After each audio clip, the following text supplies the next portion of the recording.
I'm Maria Menounos, and you're tuned in to AfterBuzz TV, the ESPN of TV talk. Now, let the buzz begin.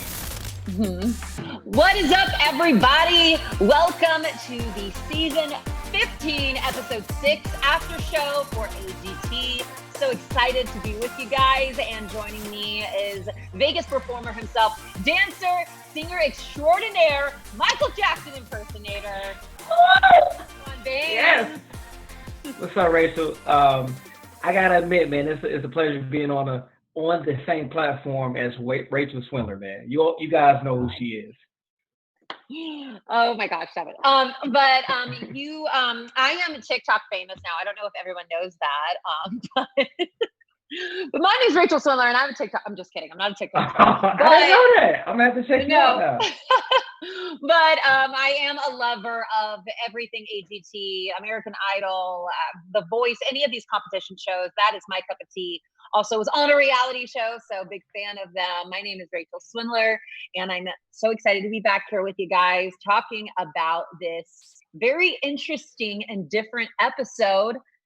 First time without an audience, and I was super nervous for the performers, but I want to go ahead and get your overall thought, Antoine, on what you thought of this very unique episode.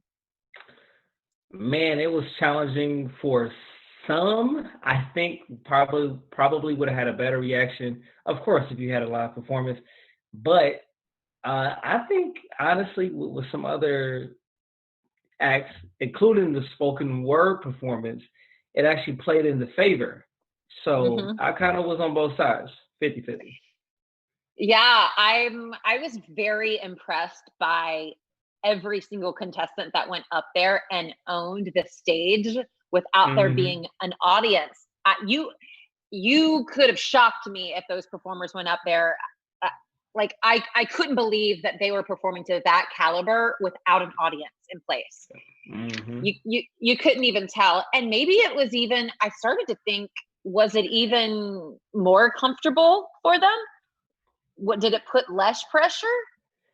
You know what? It just depends. And this is just my personal opinion.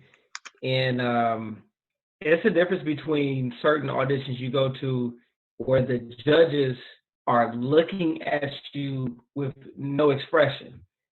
They kind of gave a leeway, making the contestants feel comfortable by actually showing emotion. Like if it was comedy, they laugh. They showed interest.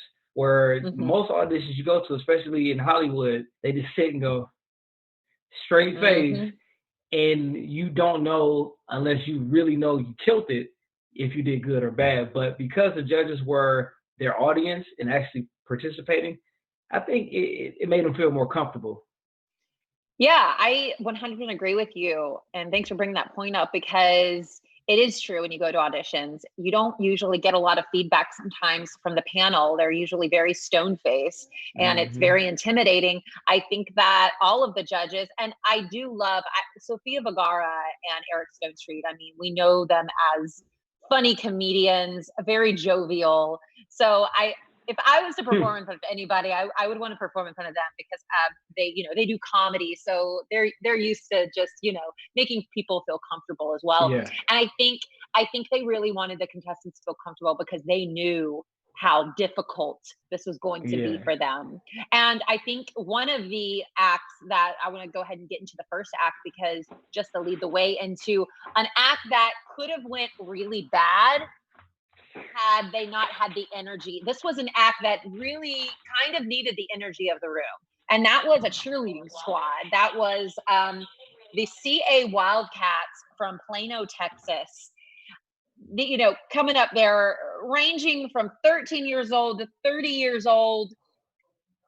I thought that this could have potentially been a crash and burn situation, because you need to feed off the energy of the audience when it comes to a cheerleading performance. But at the same time, I always go back and forth. Maybe the distractions of the screaming and all that stuff, maybe that was good for them. I don't know. It's a two-way street.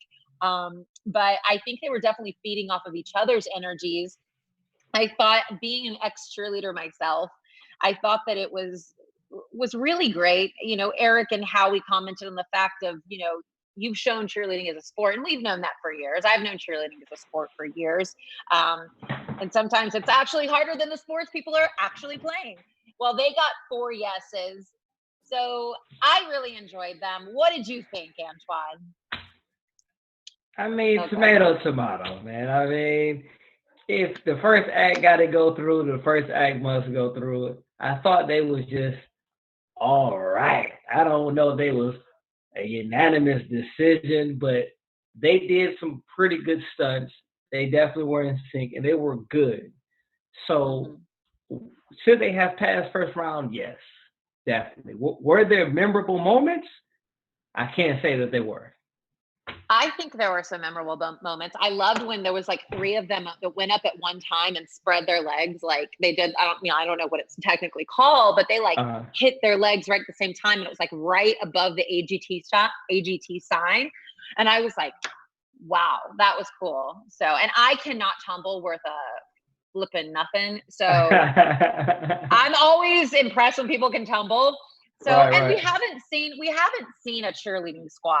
I didn't see one last year. So it was refreshing to me after last week to see something different. I feel like we've seen dance squads. We've seen a lot of different types. I haven't seen a cheerleading squad yet. So again, as an ex-cheerleader, I'm a little biased because I love cheerleading squads. So it was, and it brought back memories. So I enjoyed them, but we'll see how far they go. They don't really have a thick story behind them when it comes to where they're from. So although that should matter, but you know, it matters that America's Got Talent. That's for sure. Yeah, it does. And we'll touch on why we think that later, because I'm sorry, I forgot to tease the news and gossip that we have coming up from Antoine and our special segment, we're going to be talking about live with the audience versus no audience. And we're going to kind of be comparing and contrasting American Idol and The Voice. So please stay tuned for that, because that is going to be some juicy, nice content we got coming up for you guys. So let's get right into our second act. And that was Jacob Velazquez. He is a musician, 12 years old. He started off playing the piano. From South Florida. And he was so cute. He brought a vision board on stage with him and showed the judges exactly what he was putting out in the universe. I love vision boards. I thought that was super, super cute. He suffers from something I have literally never heard before. And it was PDD-NOS, which is a speech impediment. And it's similar to Asperger's. See, I'm like, so it makes him a little more awkward in social situations. He was talking about how he didn't have a lot of friends and he wished he had more friends. So that's definitely something difficult to go through, especially when you're 12 years old and you're just trying to fit in school. I have to definitely Google that, but that sounds like a new disease to me. They come up with something every year. Yeah, I mean, yes, it's definitely something to look into because I had personally never heard of it before. So definitely something that's affected him, but thankfully with the help of music, it really helped him kind of channel his creative outlet and get past those kind of like awkward stages that he was having and the loneliness maybe of not having as many friends as he would like.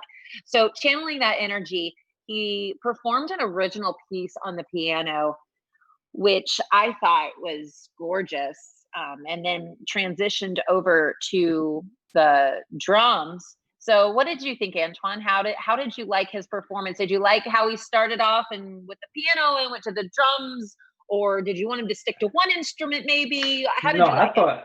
I thought it was the kid is multi-talented. I think if he was to sit down and actually think about it, I think he can collaborate slightly better. I'm not saying that he can play 2 instruments at one time. I don't know, but it's whatever there's a will, there's a way to make it merge slightly better. I thought it was he's amazing. However, I did notice that AGT this episode has definitely paid, like last episode, it was episode 5. It was short. They shortened the stories. this episode, it was like serious soap operas before the contestants, and I'm thinking that's because of the absence of the audience. But listening to his story, I think because he didn't have friends, all his focus was right on his talent, and I think he did a great job. Yeah, and I was saying earlier, a lot of the time when we hear stories, it can make the talent seem a little more talented than we can feel a little more connected to the audition, which I said kind of last week I was missing. So I really kind of enjoyed the fact that we got a little more backstory on people. And what I enjoyed was, for the most part, the people with the stories backed it up with the talent. Yeah. You know what I'm saying? Yeah. I felt like we got a lot of that this episode. And I think that Jacobs is a prime example of that. We got a standing O from the judges, 4 yeses, unanimous. I put down great showmanship, great attitude. Simon could not stop talking about him, basically saying he was one of his favorite acts so far, if not his favorite, and calling him basically a child prodigy. So I think this is someone to look out for, and definitely a Simon fan favorite. You could definitely tell. So Simon was waiting for it, and he got it. There was 4 yeses, so he was great.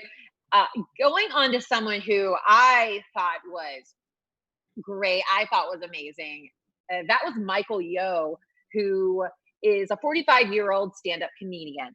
He used to work for E! News, which, funny enough, here we are doing the news. And he wanted to pursue his dreams. He said, I kept interviewing all these people and they were living out their dream. And so I wanted to live out mine. I thought that was so amazing what he said. And I put the ability that he had to control the room with absolutely I just looked up and saw that. There he is. The ability that he had to control the room with absolutely no audience, I thought was really great. And I thought that he had a lot of charisma. And I really enjoyed him. What did you think, Antoine? I think he did great. Man, he did a great job. Especially when they tell you to go as a comedian. When someone just says go, you could tell he had experience from somewhere. And E! News was one of them, because the moment they gave him the floor, he owned the stage. He had a great presence. His personality was on point. His jokes were well polished, and it was clean. So definitely got to give him all the credit. Yeah, and I think something to note as well as hosts, one of the most important things is to make people feel comfortable when we're interviewing them, that they feel like they're literally sitting down and having a conversation with their best friend.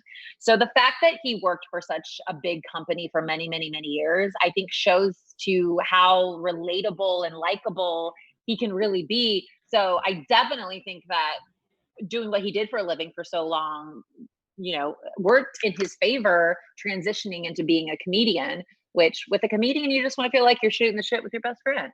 That's it. And that makes the best stand-up comic. Yeah. And I literally started crying whenever he started crying, because I just saw this man on stage. And I guess maybe that's me relating to him and being cooped up in a house for 4 months as well, with everything that we're still going through, and the fact that I can't do what I love for a living. I mean, I'm thankful that I'm able to at least do this once a week, but not being able to do what we love for a living right now is very, very difficult. And just to see somebody living out their dreams on a big stage like that, not thinking that they would ever get that opportunity, was so inspiring. And again, it raised the question, will anything be the same? Like, when is it ever a good time to do anything that you're used to doing, including in this entertainment industry, especially when you have a live show, when your performance kind of depends on you got to admit, this was a totally different show than the past recent ones, because the audience definitely have an effect. It was very quiet. The only people who made noise was the people in my living room watching it. Yeah.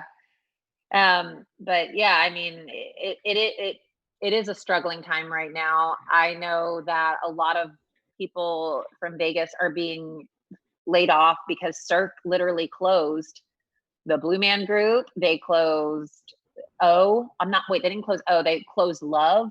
So they're closing shows left and right because they're filing for bankruptcy. And yeah, it's just, I saw a lot of statuses from friends the other day and I could not help, but it broke my heart for them. Because all we want to do is get on stage. That's all we want to do. But anyways, another duo that went on stage, not another duo because Michael Yo was just one person. A duo that went on stage was the brothers Gage.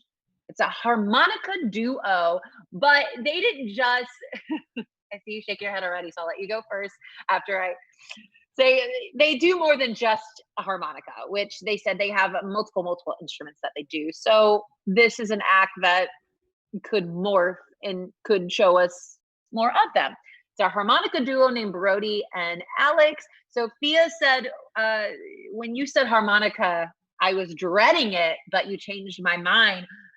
Antoine, did they change your mind? Oh no. Oh man, but you know what? It was cool. I can't hate on it. I can't say anything that's it was okay. But then again, if I judge you know the totem pole based on your first performance. If you start out with a harmonica, I can only imagine what you might do next. You might do something that totally blow my mind, but I can only have my point of view based off of what I see.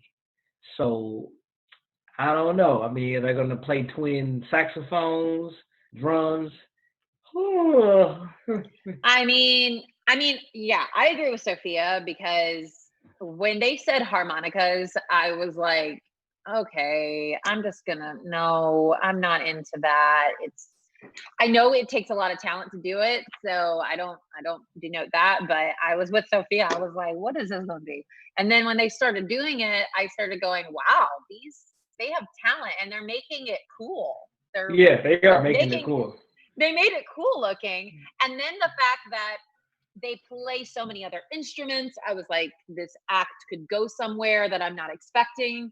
So I think that there's a lot for them to build on, which is what makes them a desirable act for AGT. So they got 4 yeses. So a lot of we had a lot of unanimous yeses. Actually, I think they were all unanimous yeses this show comparatively to last week where we got like 3 split ones. So isn't that ironic to where it's like you have one show where it's iffy, then the next show is like everyone is on board. Okay, yeah. I know. Well, going into our next act, this was one that, and talking about really stories that get to your heart and literally pull it out, that was this story for me. So we had Siobhan. She's a singer, but she is a 2-time Olympic hurdler, 36 years old, was getting ready for her 3rd Olympic trial. And her husband, who was a pole vaulter, got into a jumping accident. And he became paralyzed, I believe, from his neck down. So she decided at that moment that she was going to retire. And when I heard the story, I was just, I cannot even imagine. I was devastated for her. So to see this woman literally get on stage and absolutely kill it. Even Simon said, I absolutely love your voice. And her song was through the good and the bad. It was an original song. And if it didn't get at your heartstrings, I don't know what can. Did it get at your heartstrings, Antoine? No, I did. It did. I thought she was phenomenal, man. Whew! This one right here was a tearjerker. I almost needed some tissue on this one. Like it definitely was a tearjerker. Because you can imagine the discipline that you have to take to be involved in the Olympic Games, but to have a husband that is now paralyzed mentally as a partner, significant other, you have to. It changes not only his but your life too. And to see her, get up there and sing, it was definitely mind blowing, man. It was good. She deserved to go through it. Yeah, 100%. And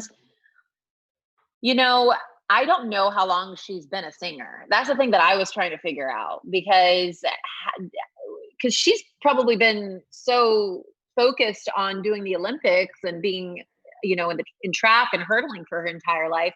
Who knows how much time and energy she's actually spent towards singing. So this could be something completely new for her that she just picked up, which is not what they didn't talk about that. I don't know if this is just something she just decided to pick up a year ago, 2 years ago, or she's been doing it her whole life. So I'm interested to get more of that backstory. Yeah. To see how long she's actually been singing. Because if that girl just started singing, holy crap.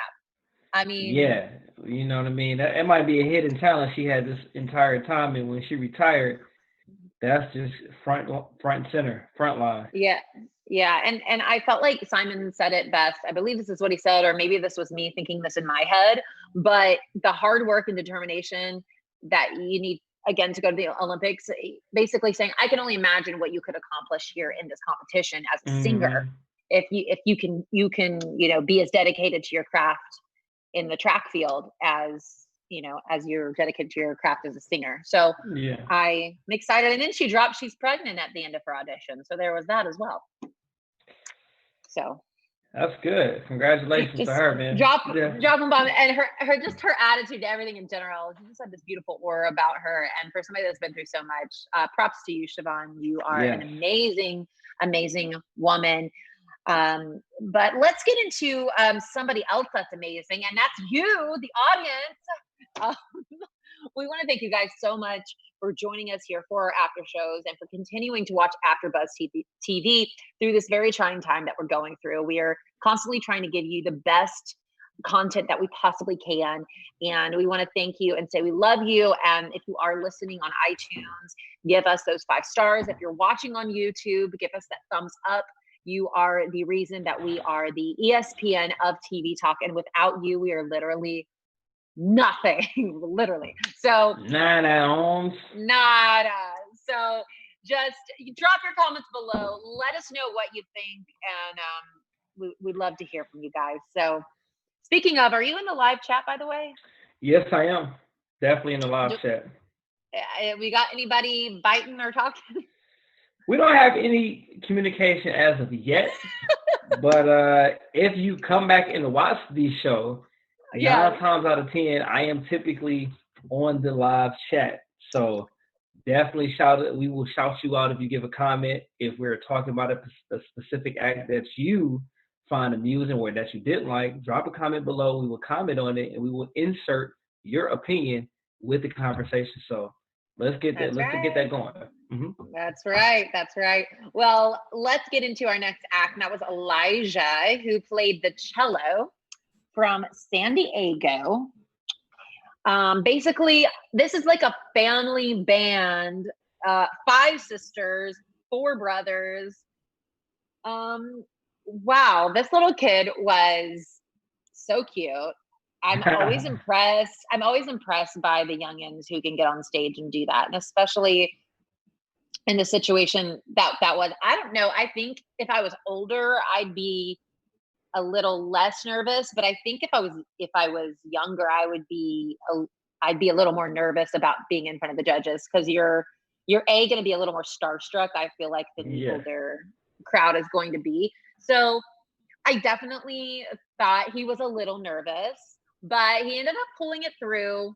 They commented on his great showmanship and his facial expressions. More importantly, Simon saying that he loved his charisma. Howie saying the highlight of the entire performance was his face, which I was like, why?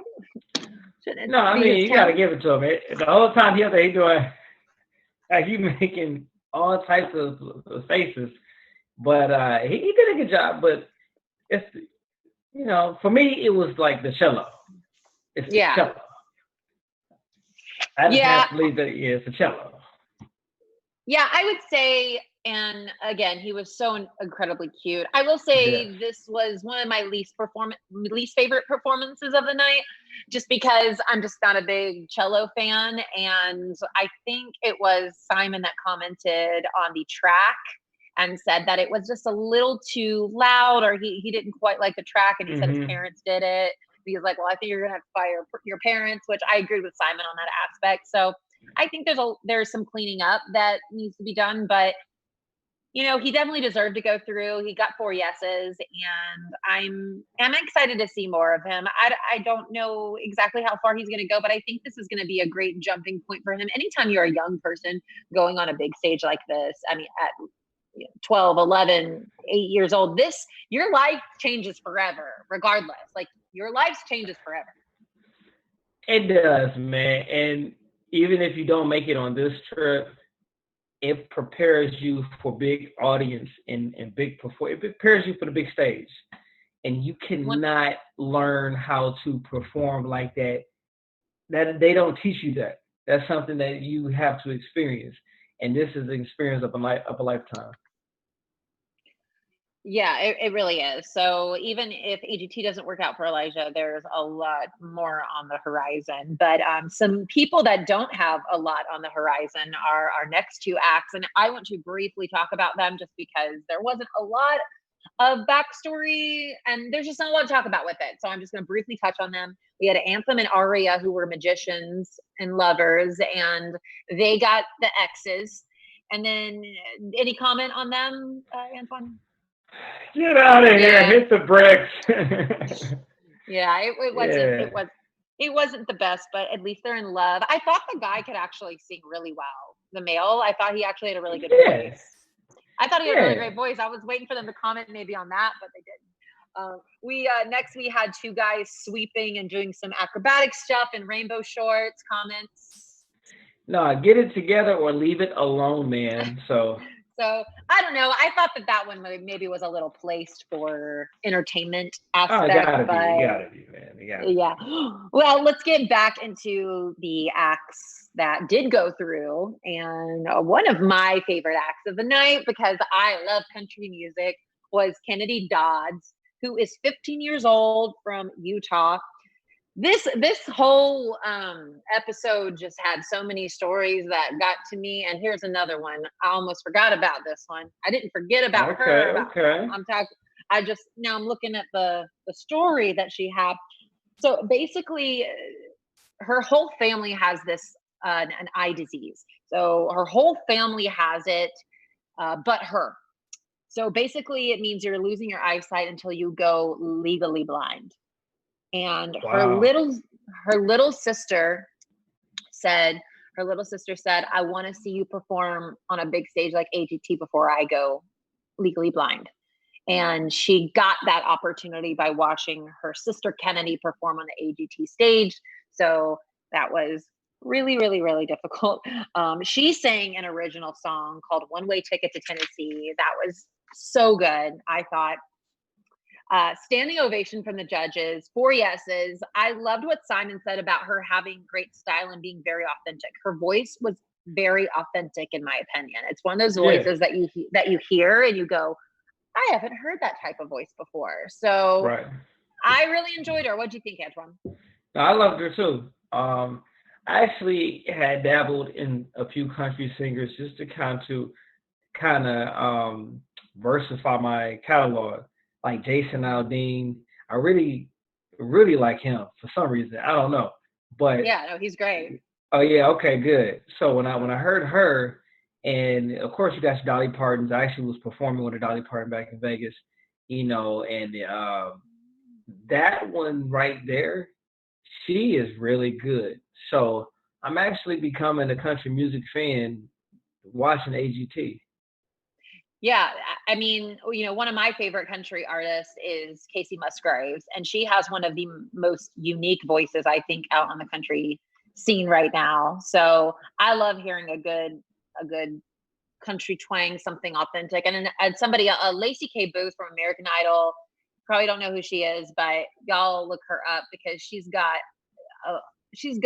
such an authentic voice, just like Kennedy does. So just 2 comparison notes. I gotta check them out. Definitely check them out. Yeah. I love me a good country twang. Something that's real good. Yeah. But anyways, I like him too. He's cool. Another act that we had that I think really blew it out of the water, and she didn't blow it. She blew it out of the water in a good way. That was Crystal Powell from Tatum, Texas.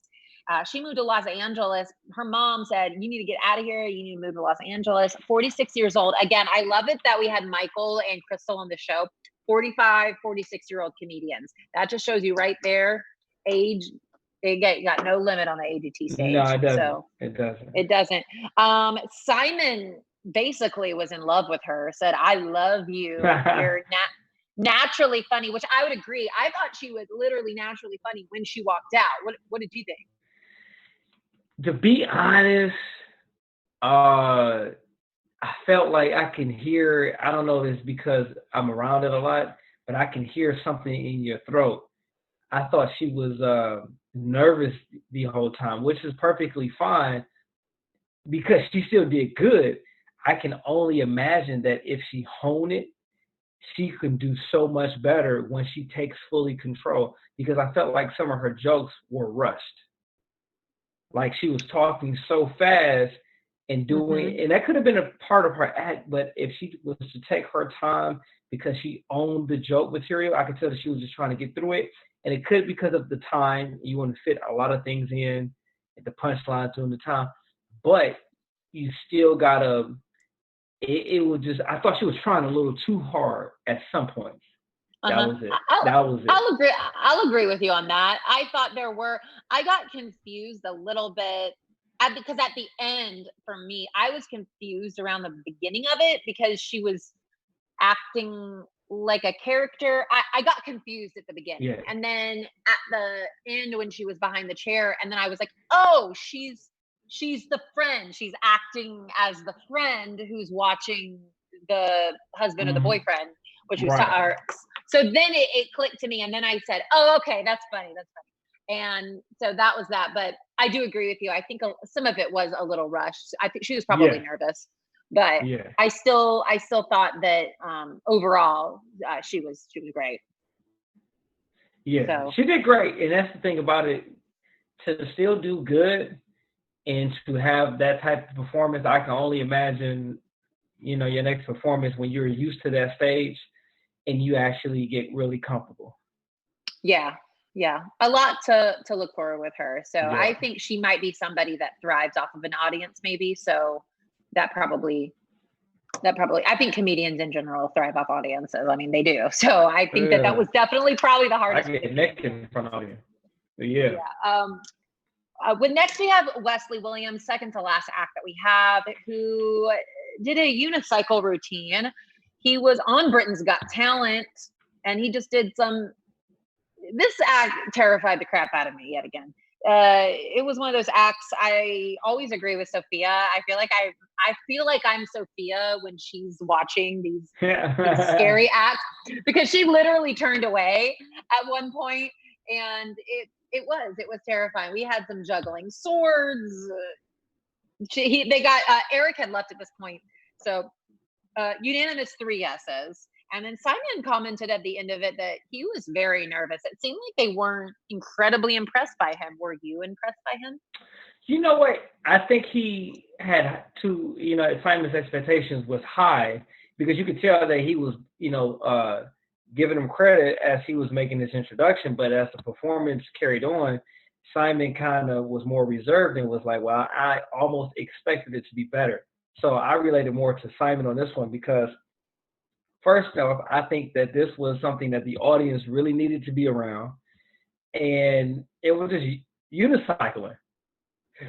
Ooh, excuse me. And I was impressed, because I was thinking, I hope he doesn't hurt himself. But as far as like a wow factor, nah. Yeah, I thought he was good. I definitely agree with Simon. He did seem very nervous, and he terrified me the majority of the time. So I thought he was good. But someone I want to get to, that is our golden buzzer, Brandon Leake. And we really want to talk about him because he is an anomaly. They have never had a spoken word artist on the show. This was Howie's golden buzzer. We've been waiting for it. All the golden buzzers are out now. All of them. I believe we've got them all now. And he, I mean, just amazing. He wrote this about his sister who passed away. Sophia was literally tearing up because she had lost her brother, I believe, in the same year that happened. So he was amazing. Had you ever seen a spoken word artist before? Yes, and I want to give a shout out to Ryan, who's also watching. He said that he loved the spoken word performance, absolutely loved it. And so did I, man. One of my favorite pastimes is going to a poetry joint and spoken word. Like, I'm an East cat. Like, I'm from Detroit, but we used to go to Harlem, New York, little cuts in Detroit. I love it's the ultimate relaxation is just hearing some good thoughts over some smooth vibes. And for Simon to be introduced, like Simon isn't familiar with spoken word, that was one heck of an introduction. Yeah, I mean, he was so passionate. I feel like I've seen spoken word done before, or I've seen it maybe like in movies.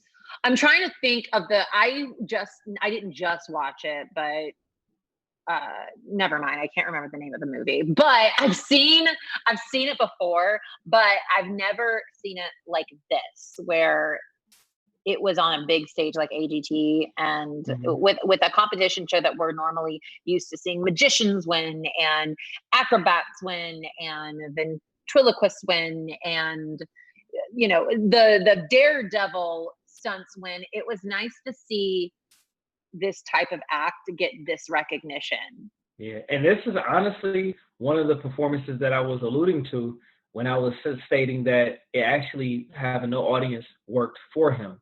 Because spoken word is usually a thing that where it's quiet. You do your finger snaps and your backhand claps, and that's it.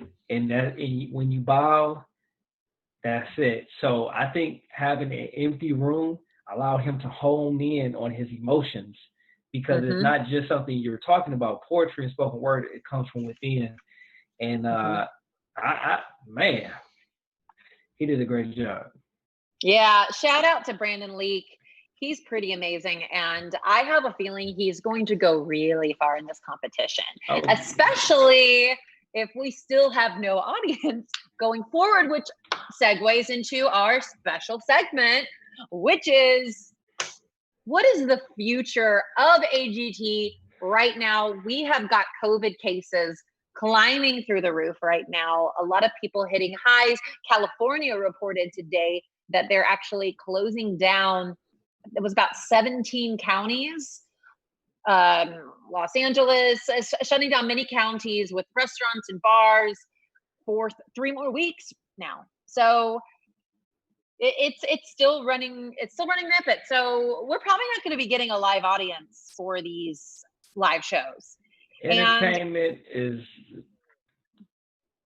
you know, it's hard to say, because even you know, I was feeling relieved when my kids were getting ready to go to school, because you're thinking the NBA about to open back up, kids go to school, so the world would have to follow the domino effect. But even most schools are going to do homeschool as far as from a laptop, like we're doing this show on Zoom. So having a live audience have been like the foundation of most successful reality shows, competition shows. Now that is missing, I mean, I kind of want to ask you guys, definitely drop a comment below. How do you feel? And do you think entertainment with live shows, including the AGT, will be the same? I mean, we've seen American Idol do it. We've seen The Voice do it. They crowned winners. They shortened their seasons. So it can be done. But I don't know if you watched it, but I watched American Idol and I watched The Voice, and it was definitely weird. I mean, if it has to be done, it has to be done, and it had to be done. The show must go on, as they say, it must go on. And what I want to note, and we don't have a lot more time because we have to get into the news, but what I want to note is that Just Sam won American Idol and Todd Tillman won The Voice. Now, Just Sam was homeless, singing in the subways in New York and living with her grandmother. You're talking about a Cinderella story.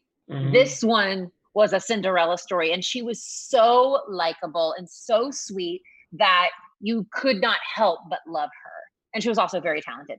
Todd Tillman, you're talking about a pastor with, I believe he had 6 or 7 children, maybe even more. And I'll never forget there being a performance that he had. He like basically sang a lullaby, and all of his kids were surrounding him in a circle. And the camera was going around to all the kids' faces, just like sleeping. And I believe he's actually adopted some children too. So the act that's going to win AGT this year, and I think that the ones that always pull on the heartstrings usually tend to win. But specifically this year, the ones that pull on the heartstrings the most are going to be the ones that win, because our world is in such like a vulnerable place right now that I think that's going to play in the favor of the stories. Remember the guy who had the superpowered cars that was coming from his hands last week? He had cars coming from his fingers. Yeah. It was very dramatic, theatrical. It will be, this is the time, if a spoken word or comedian were to ever win AGT, this is the time, simply because all you have to do is connect with everyone at home, not the live audience, and you have to test the judges. When you're telling the story as a comedian and as a spoken word artist, and you are doing magic and you're very theatrical, that allows you to enter the minds and the hearts. So this goes in the favor of those guys. I don't take anything away from the singers and the other performances, but because words and expression is everything. And I think we're going to definitely see a unique winner this year. I definitely agree on that. Well, let's get right into our news segment very quickly. Antoine, give us that news and gossip. Well, Heidi Klum has put on her Instagram post that she will be returning. She actually dropped a clue bomb, covered her and Howie Mandel talking in the back. I believe we have an image getting ready to pop up shortly. There they go right there. Oh. Yeah. So you can see her with the whole Mortal Kombat mask on from the nose down, and Howie's in the back. Expect her definitely doing a live shows if she's not on the next episode, which I'm quite sure she's on, because that was them taping. And that's all the news and gossip that I have for you guys. All right. And because we saw at the end, we only have 2 more weeks. Or we have 2 more weeks until the next show. So that we will be starting the live shows in 2 weeks. Correct? Yep. Yeah, so I believe that's what they were alluding to as well, with Heidi being back. So excited for that. We're going to get those live shows and see how this is going to pan out. I can't wait to see. I know you can't wait to see. So give me a quick prediction, Antoine, of how you think the show's going to go. I definitely, like I said, a unique winner. The poetry dude spoken word guy has a great chance. I'm going to leave it to him or one of the comedians. I'm calling it spoken word or comedians. That's my final prediction. Yeah, so I truly believe it is going to be somebody that gets at the heartstrings of America. I think the comedians have a lot of material to work with COVID-19 going on. They're going to have a lot of material they can pull from that, some current events, and making people laugh. Everybody wants to laugh, so it's going to be the person that makes them laugh or the one that makes them cry.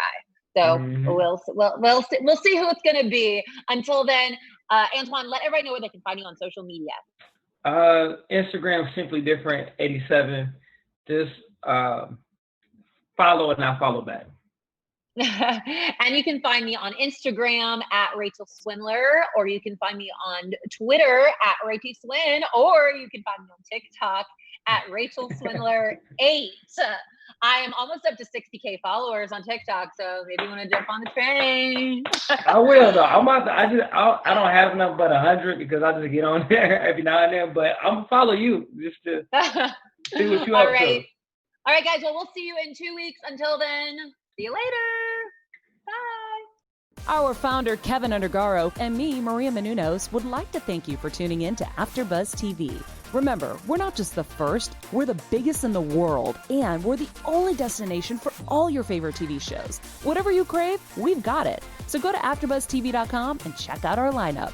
Buzz you later. The views expressed herein are those of the hosts only and do not necessarily reflect the views of AfterBuzz TV or its owners or principals.